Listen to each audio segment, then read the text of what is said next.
everybody. Welcome to another edition of Libertas. This is Tonino Habana. Our topic tonight is very interesting. It's about building the country's military force or reserve force.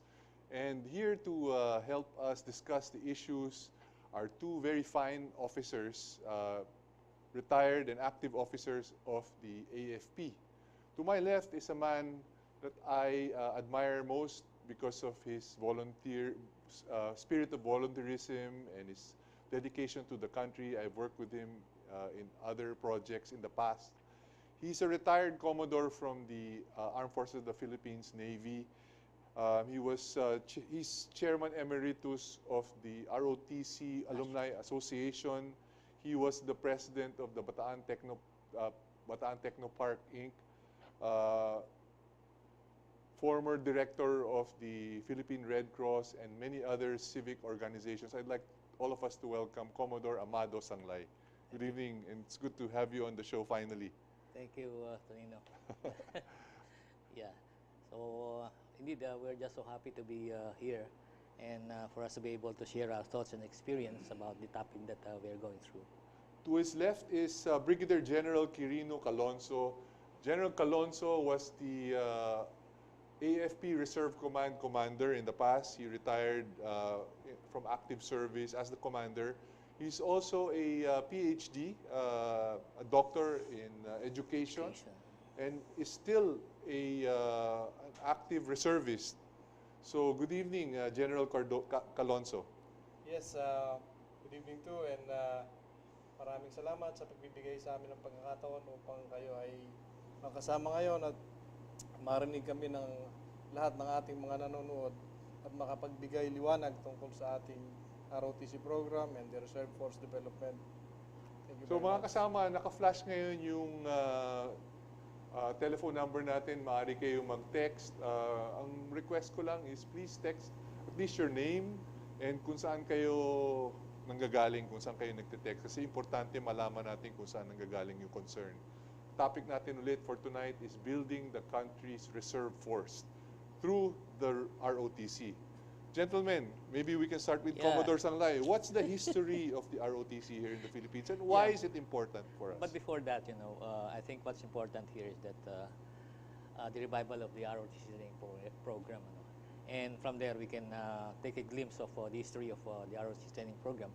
And we'd like to convey our thanks, of course, to our president, that during his SONA last year, he was very emphatic about the restoration or the revival of the ROTC training program. And, there were a lot of mixed feelings that came in. Some were happy, some were sad. And of course, there's some sectors who were not happy about it. So now, people are clamoring for the return of the ROTC training program. Why? Because of discipline. Karamihan sa atin, wala nang disiplina, lalo na sa mga estudyante. And this is very visible even when you cross the street, when red light is on, they still continue crossing the streets and other yung mga undisciplined acts that they're doing. So we see the importance of the restoration of the ROTC training program, and thanks to your president. So about the ROTC training program, this all started in 2012 actually. Okay. And 1912. 1912. Okay, that 1912. was the American era. Yes. American period. So actually, it was started by the Philippine Constabulary, and this was at UP. And then they thought of converting that training into ROTC training in 1922. Henceforth, the training program of ROTC went through, and of course, several laws and pronouncements were made. But I'd like to cite the importance of the ROTC, the role of the ROTC in the past. And I would say that I think everybody, lalo na tayo mga adyan natin, they know the participation of the ROTCs, and not only the ROTCs but also the PMAers during the World War II. World War II. As a matter of fact, some of them were undergraduates that they were forced really to be conscripted and join the armed forces to defend So a lot of their them country. fought in Bataan. Yes.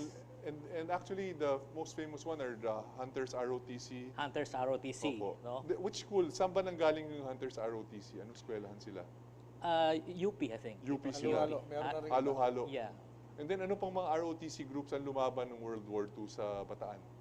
yung mga guerrillas na they were formed by yung mga Americans and Filipino officers. No?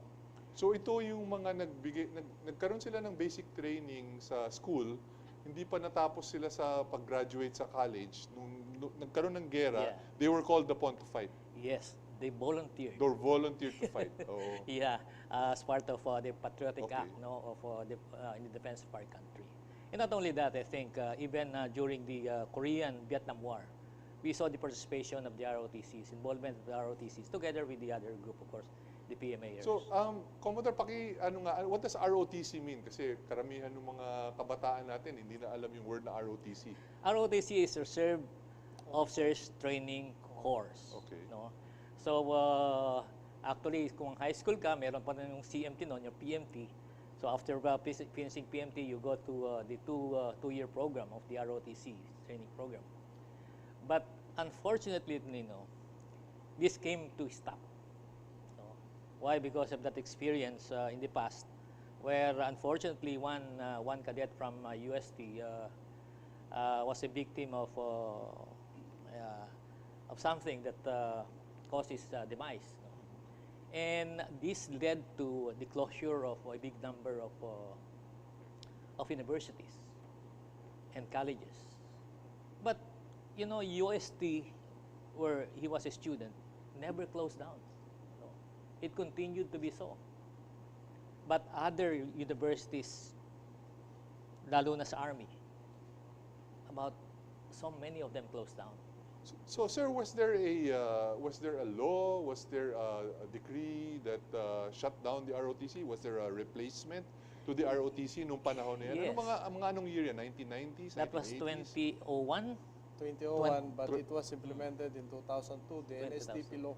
So nagkaroon ng bagong batas, ang NSTP law, na pinalitan ngayon itong ROTC. Yes. Not exactly, but ROTC became one of the components of the NSTP. Okay. Because the NSTP has three components, the Civic Welfare Civic. Training Service, the Literacy Training Service, and the ROTC. ROTC. So yung mga estudyante nagkaroon ngayon ng option Yeah. kung Yes. saan sila pupunta. Yes.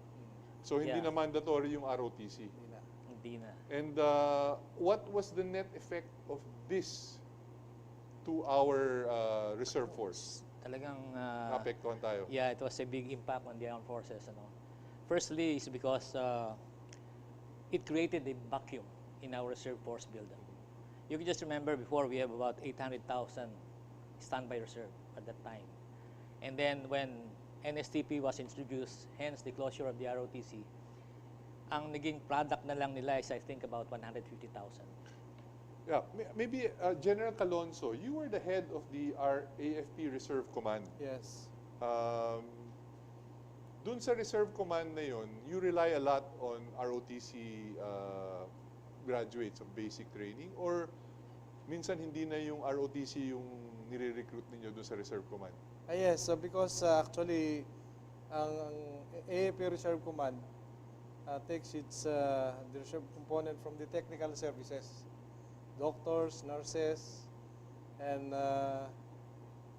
dentists, something like that. So kahit na walang ROTC training, tinatanggap ninyo, and then you would give them the training sa Reserve Yes, Command? yes. But the older group, siyempre lahat sila nag-ROTC naman, o college pa sila, but the younger group, most of them did not undergo the ROTC, but they were accepted because of their technical expertise, their careers like nurses, doctors, and then when they come in, they are given the necessary training, the orientation course, for them to be informed of what is the military is all about and the role that they will play just in case their services will be needed. Commodore Sanglay, you are a product of the ROTC. You rose the ranks in the AFP. You were commandant of the Corps commander. Just like you were both corps both corps commanders commanders in your of our respective school. Yeah. schools. Then pumasok kayo, nag-enlist kayo sa AFP. yeah. What is the difference between the ROTC training and the PMA training? Well, Sorry for asking this question. yeah, Ano po, that's a medyo good question, you know. sensitive, but Yeah, of course, everybody's dream is to become 20th PMA, oho. and I was one of them. But at that time, like Rene, we were under height. Opo. So hindi kami hindi kami okay. So papasok doon. yung height limit. Restriction, Oo, oo. So in that case, we pursued our dream of becoming officers by joining the ROTC training program that we started from the basic ROTC training until such time that we went to take up the later 2 years on the advanced ROTC training. And then after that, of course, the probationary training and down the line. But talking about the difference, I would say that yes, there may be difference in our training. Kasi sa kanila talagang it's just rigid training, regimented training, not like of course from a college boy. So not so much of regimentation. But in terms of discipline, it's something that it was really inculcated in us. Sa ROTC. Sa ROTC. Commodore, napakabilis ng first segment natin. Before we go for the break, I'd like to show you this video. This is the place where we both served sa Bataan Technopark. Oh yeah, and I'm I love just plugging it. So I love that. please don't go away. We'll be back here at Libertas.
Welcome back to Libertas. This is Tonino Habana with our special guests, officers from the Armed Forces of the Philippines. Commodore Sanglay is leaving us for a while for this segment, and we're being joined now by Brigadier General Virgilio Garcia, who is a reservist general. He's also a lawyer. Good evening po. Magandang gabi po sa inyo. Magandang gabi rin po sa lahat ng inyong mga taga-subaybay sa buong Pilipinas. So si General Garcia will be discussing the legal framework of this new ROTC law that is being proposed. So ang importante siguro tanungin, and marami nagtatanong, lalo na yung ating mga kabataan, is bakit ba importante ang ROTC? Why do we need to have it re-implemented? Para po ihanda natin ang ating mga kabataan sa pagtupad sa kanilang constitutional duty of defending the state. Yung po kasing ROTC, ang ugat po ng ROTC nasa constitution natin. Sinasabi, it is the prime duty of government to serve and to protect the people. In the fulfillment of that duty, the government may call upon every citizens to defend the state. So, yung mga mamamayan po natin will render personal, military, and civil service. Kailangan po nating ihanda yung ating mga kabataan, yung ating mga mamamayan actually, upang tumupad sa tungkulin na yan. Sir, sa ibang bansa ba ganyan din ang nangyayari? They also have a similar program, the ROTC program? Opo, maganda po ang ROTC program nila. Like what countries po yung ano? Lahat po halos sa Amerika, maganda po ang ROTC nila. Talagang akala mo, talagang tunay na sundalo na sila na... So ano po ang plano ng government ngayon? What type of, is there going to be a new law enacted, being pushed in Congress to make it mandatory again? Actually, ito pong batas na ito, noong 1991 pa po ito na-enact hindi lamang po talaga na-implement. Okay. Dapat po noong 1992, 1 year after its enactment, nagkaroon na ng general registration. ng mga bata between 18 years old to 25 years old. Pagkatapos pipiliin po kung sino yung mga magti-training. Ngayon, ito pong ROTC, kung ikaw ay nag-aaral, magiging ground lang po for deferment doon sa yung tinatawag doon sa batas na compulsory citizens military training. Pag natapos ka po ng ROTC, it becomes an exemption for you to undergo. Pero yung pong compulsory citizens military training, mandato po yun sa lahat ng... Why was it never implemented if it was a law already in 1991? Hindi ko po alam.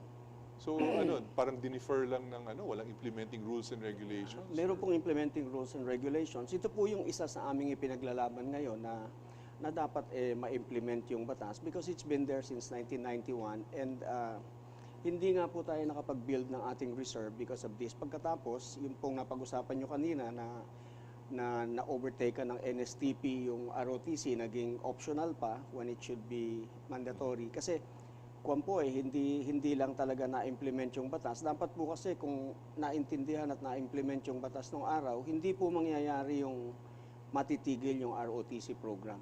General Calosno, I understand you're part of the technical working group. Yeah, we are. Yeah. Both of you are part of a technical working group to operationalize ROTC. And I understand being a PhD in education, part of your role is to develop the training program for ROTC. Ano po ba ang suggestion ninyo? Ano bang tinutulak ninyo na saan ba ituturo, anong level? Actually, we started thinking about it, and we proposed for its implementation at grades 11 and 12 as part of the K-12 program. And because by that year, grades 11 and 12, the students at this level are 17 and 18 years old. So when they graduate from the high school, they will be part of the Armed Forces of the Philippines as enlisted reservists. So, since more number of students graduating from high school may not pursue their college degree, so we thought of having it, recommending it for grades 11 and 12 so that they will be given the training at that age. In what stage is this in? Where is it being proposed to?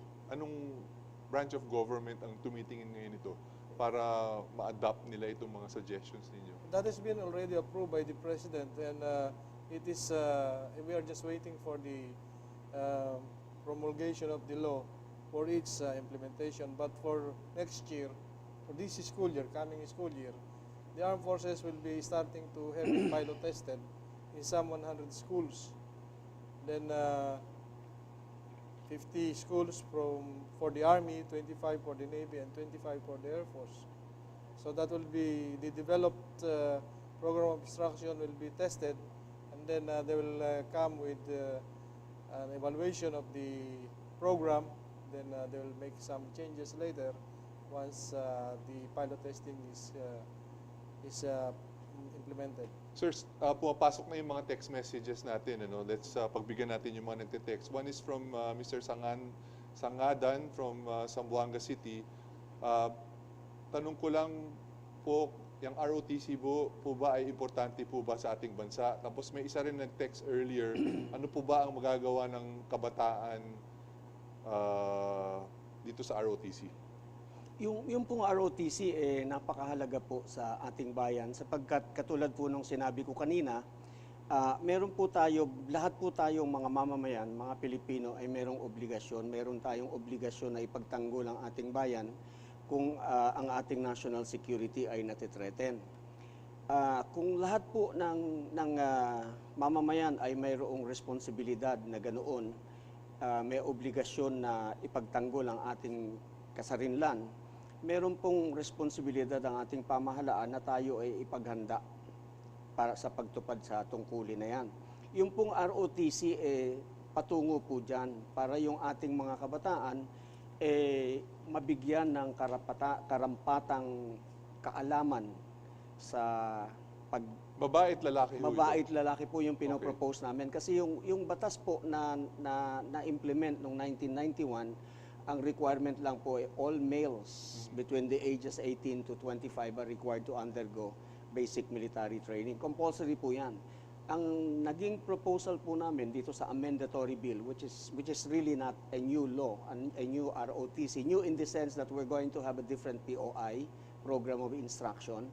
We're going to have a different method of implementation. Mga lalaki lamang po talaga yung, pero sinabi po namin dapat lahat po tayo, pati babae. So the amendatory bill that you're proposing is to include the Male and ladies, female. Male and female. And one question that comes to mind is, why does ROTC have to be mandatory? Pwede naman pong hindi mandatory, no? Under the law. Pero pag hindi po kasi mandatory, then ang mangyayari doon sa estudyante is marirequire siya na mag-undergo ng compulsory citizens military training, which is at least 6 months of military training. Kasi ang program of instruction po ng compulsory citizens military training is candidate soldier. Bali, ang intention po ng batas, pag natapos ka ng compulsory citizens military training or ROTC pag nasa eskwelahan ka, is to produce a soldier for all intents and purposes that is ready, able to respond to the call of duty at any time. May nag-text po, ano po ba ang kabataan para mapatupad ang ROTC? Mag-enroll po sila. Mag-enroll sa ROTC. Mag-enroll Yung sila mga at- out-of-school youth po, paano sila? Yung mga out-of-school youth po, mako-cover natin yan pag na-implement na yung itong fully implemented itong batas. Ang umpisa po ng implementation ng RA 7077 is a general registration. Yung po general registration, ano po yan pag-uusapan ng Department of National Defense, pag-uusapan ng Department of Local Governments, DepEd, kasi kasama po sila doon sa proseso. Ito pong question nito more for General Calonso Calonso. Good afternoon po, good evening po. Retired PNP siya as superintendent but was a former Marine captain. Kung mag-reservist siya, ano daw magiging ranko niya? Sa ngayon po, if he will join the reserve component, he will still be a captain. Follow the rank he had when he was a Marine officer. Not the PNP. Not yet. It is being worked out, yung lateral entry, but it has not been approved yet. But allow me to give more on the why ROTC is Yes, sir. important. Yes, sir. Because yung ROTC, it will help our youth, our students, physically, mentally, and socially to prepare themselves to do their obligation to the state, defense of the state in case of aggression or something like that, and calamity whenever their services will be needed. So it is a means to prepare them to perform that constitutionally mandated task. Okay, so we have this NSTP law. Is it a law or what is it? Yeah, It's a law. It's a law, okay. What happens to the NSTP law when you still have this ROTC law which is not being implemented? In your analysis, was the NSTP law insufficient for our country's needs in order to defend itself?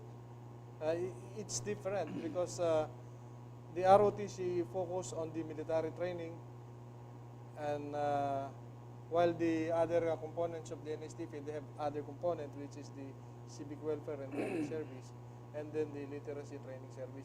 They have different focus. What happens if a country is not prepared? What happens if a country does not have a reserve force?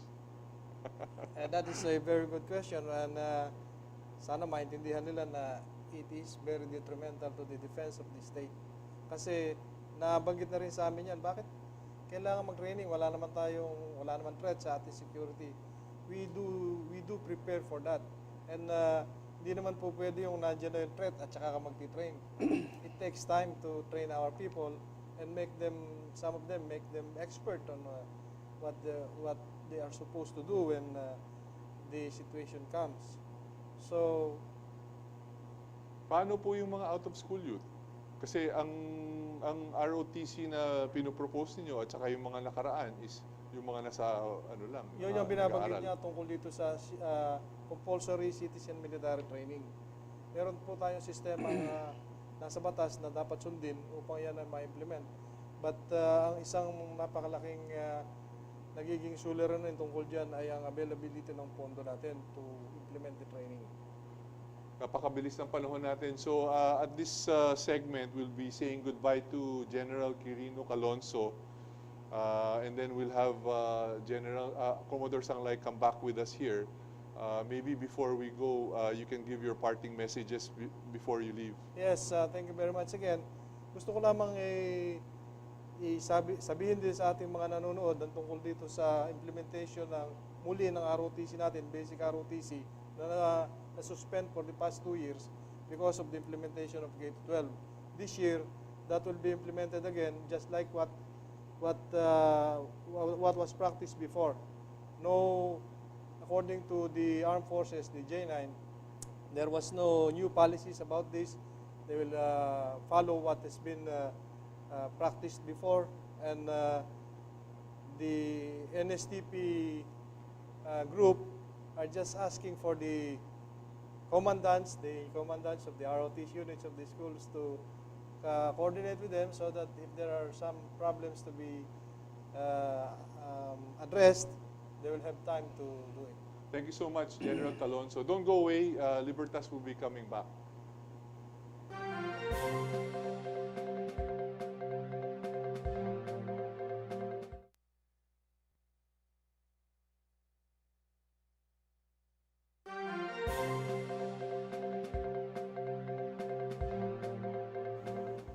Welcome back to Libertas. This is Tonino Habana. We're discussing the building of the country's military reserve force through the ROTC, and we have guests from the AFP, General Garcia and Commodore Amado Sanglay. But before we proceed, for taking the time in coming over, I'd like to give you these gift certificates from our sponsor, Vine Holistic Medical Aesthetics. So, if kung hindi man ninyo gagamitin yan, I'm sure your better half or girlfriends or Thank you so much. you can pass it on. It's my gift to you for guesting in this show. So, ang dami pong mga nagte-text dito, and I'd like na pagbigyan natin yung mga nagtatanong dito from Rogelio Villano of Iloilo. Malaking problema yan, sir, kasi inabuso ng mga opisyal na nangangasiwa sa ROTC yung mga estudyante. Balik naman tayo sa dati. Sana natuto na tayo. Suggestion for optional. So ang ano dito, ang root question dito is, how will this be different from the past? Itong bagong implementation ng ROTC. Ang pinropose po namin na pagbabago is in the program of instruction. Yung pong theoreticals, unlike nung araw na sa ilalim ng puno ng mangga o kung saan kang init, binibigay ang lecture, wala ka na-absorb. Ngayon po ang theoretical sa classroom mo kukunin. Okay. Mag-e-exam ka, you're going to take ROTC like any other subject, papasukan mo yan ng classroom, mag-a-attend ka ng lecture, may exams. And then meron ding portion ng some Saturdays in a month na merong drill formation para matuto naman na mag-march, mag-left pace, right pace. Doon po kasi may disiplina rin. And then, yung natutunan mo sa first year, 11 and 12, for example, MS-11 and MS-12 sa grade 11, magkakaroon po ng field training exercise. Lahat ng natutunan mo ron, in camp po kayo doon. Siguro, pinag-uusapan pa po yan kung gaano itatagal. 2 weeks, 1 month, 45 days. Pero military training po yon, boot camp po talaga, doon kayo natutulog.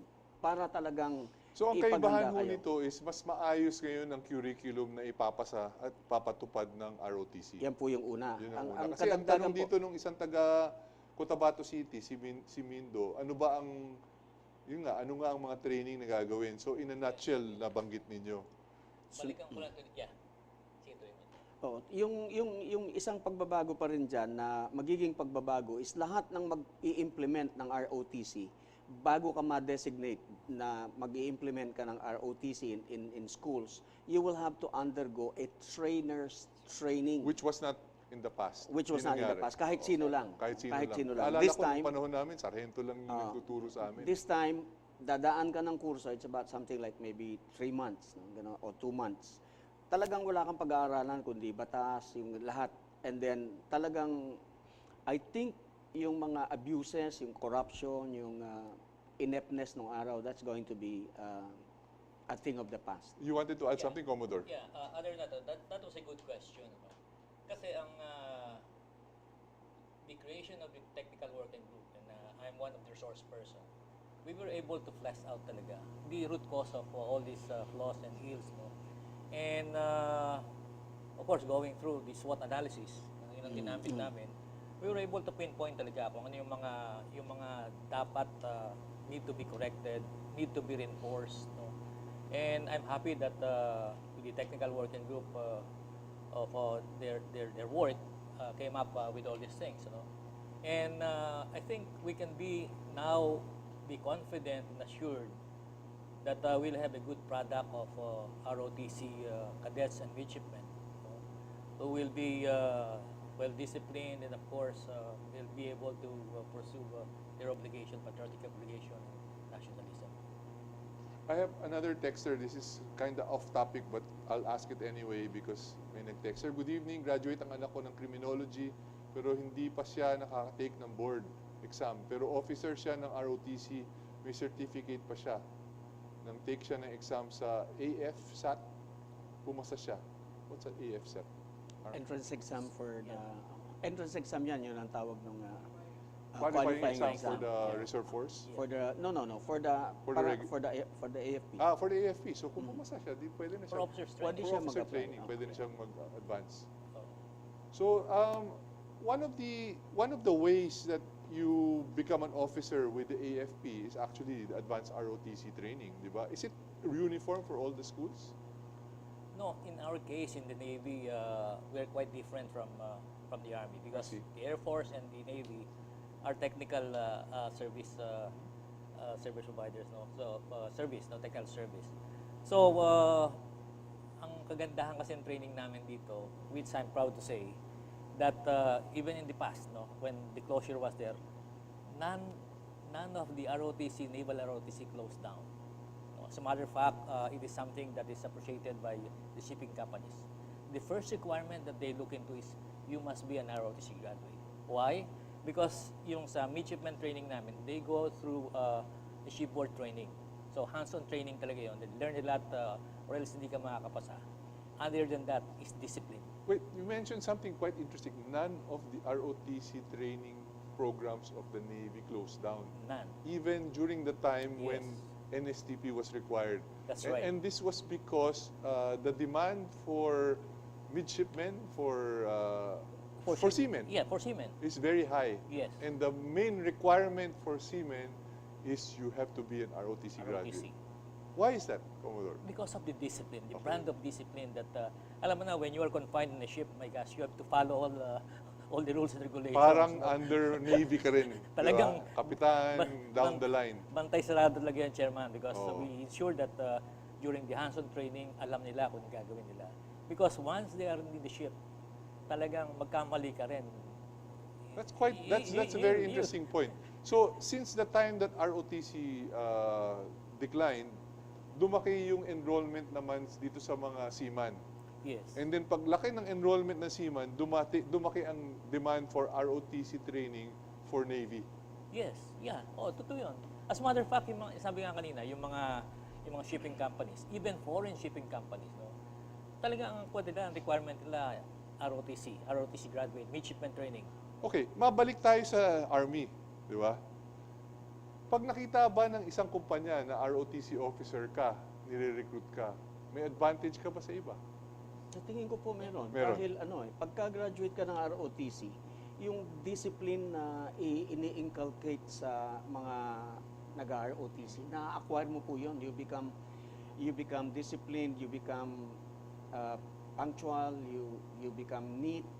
So may advantage. Do these CEOs, these captains of industries, these vice presidents, these board members, these chairmen, do they share the same value or Yeah. values, of the same people that have gone through this military training?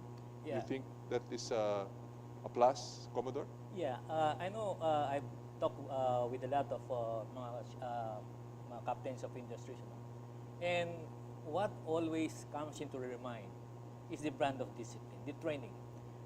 They talk about the drills and ceremonies. Sabi lang ganon, left face, right face, forward march is a disciplinary inculcation. No? So, nandun na yun na-inculcate sa kanila yung how to be a subordinate, following instructions, marching in cadence, so that develops teamwork. So it is something that they appreciated so much. What about hazing, Commodore? Is there hazing in ROTC? During my time, there was none. There was none. Of course, sa advanced lang, medyo konting kiliti lang. No? Pero I'm just surprised. Ngayon, noon. How do we avoid corruption? Because as you know, in the past, yung ROTC was also known, may mga konting corruption din. I know that was a big problem on us, and yun nga sabi ko, in fleshing out all the things about the past, we really trace out. We were able to discuss on how things that must be done, in order to avoid a repetition of the same. Kasi maraming mga responsible individuals, not individuals, but offices, and units are supposed to be there to ensure that there will be that the rules and regulations of the program will be followed, and yun na nga, one thing there is yung graft and corruption, which was unavoidable at that time. Well, unavoidable at that time because of the manner that it was being implemented. Yes. No? Yung system, it's very much different from the one that is being proposed because ito merong merong susundan na Sa mga safeguards na safeguards. Well, one of the things that I remember during the my ROTC days was, I was craving for more practical knowledge, diba? More practical knowledge which I could use, and the military offers a lot of practical training. Will this be brought into this new ROTC program? Definitely so. Kasi this time kasi yung theoreticals classroom magbabasa ka, magre-review ka, mag-e-exam ka. So talagang ma-acquire mo itong yung knowledge talagang it will matututunan mo. I think I'd like to add on that. Yes. I think one of the frustrations of the ROTC cadets then was yung the equipment that are supposed to be used by the ROTC cadets. Not only that, in terms yung firing exercise, yung familiarization firing, alam mo, any cadet is always looking for that thing to happen, that they'll be able to fire a gun with its live ammo. Wala, it did not happen. So, nakita ko rito, there are some defects in the program, in the support program. Napakabilis ng panahon, and I'd like to give this opportunity for you to give your parting message. But before that, you have a fan here. It's hello po from Sofia, graduate ng Maharlika National High School at naging presidente ng ROTC. Sana yung mga kabataan maliwanagan tungkol sa ROTC kasi nakikita naman nila na nakakatulong. Pero ang problema, yung ibang kabataan, wala silang pakialam. So at this time, I'd like to give General Garcia first his chance to Ako po kasi ang pananaw ko sa ROTC is not just yung traditional way of looking at ROTC as a course, as a requirement for graduation. It's something na will teach you love of country, respect for the flag, yung ganon. More than that, it's defending our country. More than that, it's staying alive. Because yung po kasing requirement talaga sa ROTC is really coming from the Constitution, requiring us to defend this land and maging isang, sabi nga ni Thomas Jefferson, every citizen must be a soldier. Such was the case with the Romans and the Greeks. support Commo. ROTC po. Yeah. The life you save may be wrong. Yeah, now they realize the importance of the ROTC training program. And as I've said, as a resource person, we help out in fleshing out and identifying the problems, concerns, and the issues about the ROTC training program. And we are sure that they're secure in that. And with this thing, I think in the revival or implementation of the ROTC program, I think the parents will have a confidence that their son or daughter who's going to pursue itong ROTC training will be in good hands. Kasi yan lagi ang apprehension ng iba eh. Baka kung anong mangyari, ganyan-ganyan. I think with this, we learned our lesson. And there should be no repetition about this. But one thing for sure, as we push on the restoration of the ROTC program, there will be reactions. I can foresee that, especially from the political sectors. So with this, I call upon our ROTC graduates and even the fraternal organizations to band together. Let's help out convey the importance of the ROTC training program, assuring them that it will be a different program henceforth. So that we are scheduling a meeting among the fraternal organizations so that we will be able to come up with a program, sort of a speakers bureau that will help convey. Thank you so much, gentlemen. It's an honor to have you in our show here on Libertas, and I think you were able to convey your message. Magandang gabi po sa inyo lahat. This is Tonino Habana of Libertas signing off. Good evening.